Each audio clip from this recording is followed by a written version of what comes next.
Bismillahirrahmanirrahim. Assalamualaikum warahmatullahi wabarakatuh. Syukur alhamdulillah kita bisa berjumpa kembali di channel ini.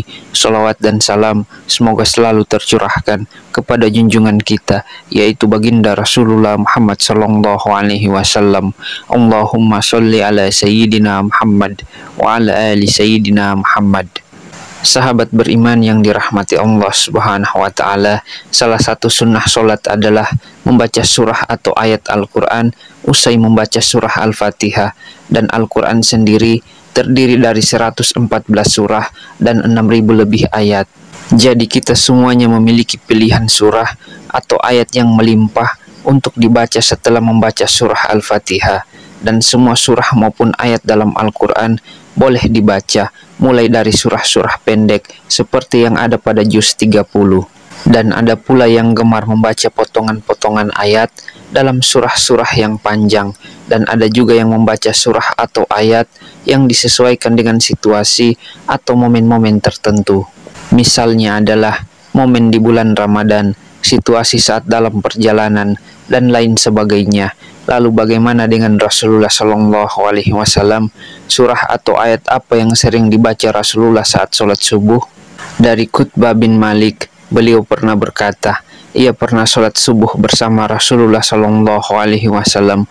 Beliau pada rakaat pertama membaca ayat atau surah Qaf, ayat 10, hadis riwayat Muslim. Dari hadis tersebut bisa disimpulkan bahwa Rasulullah Shallallahu Alaihi Wasallam di rakaat pertama pada sholat subuh setelah membaca surah Al-Fatihah, beliau lalu melanjutkan membaca surah Qaf sampai ayat ke-10 saja, lalu dilanjutkan rukuk dan seterusnya. Sahabat beriman yang dirahmati Allah Subhanahu wa Ta'ala, kenapa Rasulullah Shallallahu Alaihi Wasallam membaca surah Qaf pada rakaat pertama waktu sholat subuh? Apa keutamaannya?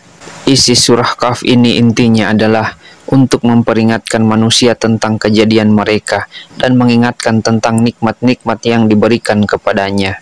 Begitu juga peringatan tentang hari berbangkit, di mana semuanya akan dipertanggungjawabkan, baik itu pahala, dosa, dan amal-amal yang lainnya, supaya kita selalu ingat kepada Allah Subhanahu wa Ta'ala bahwasannya akan ada hari di mana manusia akan dibangkitkan dari kubur, lalu dihisap semua amalnya dan diberikan balasan sesuai dengan amal perbuatannya semasa hidup di dunia. Bagi yang banyak amal baiknya akan diberikan ganjaran masuk surga, dan bagi yang banyak amal buruknya akan dimasukkan ke neraka dengan segala siksaannya. Lalu pada rakaat kedua, apa yang dibaca oleh Rasulullah Shallallahu Alaihi Wasallam? Dari Ammar bin Haris berkata, aku mendengar Nabi Shallallahu Alaihi Wasallam pada saat sholat subuh membaca surah At-Takwir, hadis riwayat An-Nasai.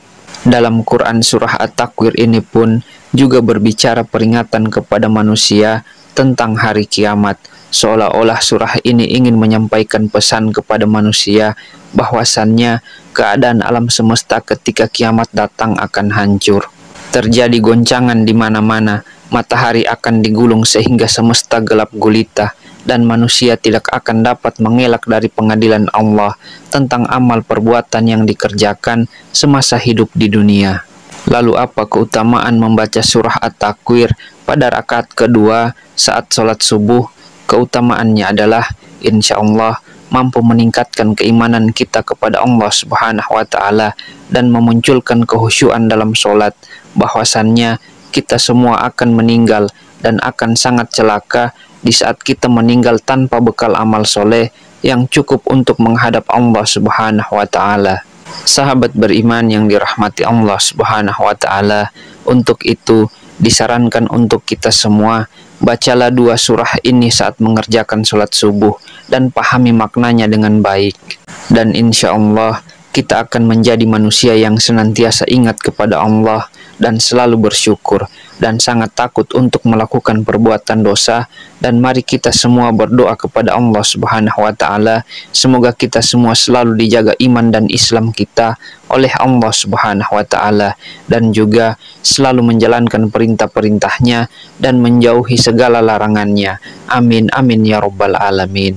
Demikian apa yang bisa saya bagikan pada kesempatan kali ini, semoga bisa bermanfaat untuk kita semua. Assalamualaikum warahmatullahi wabarakatuh.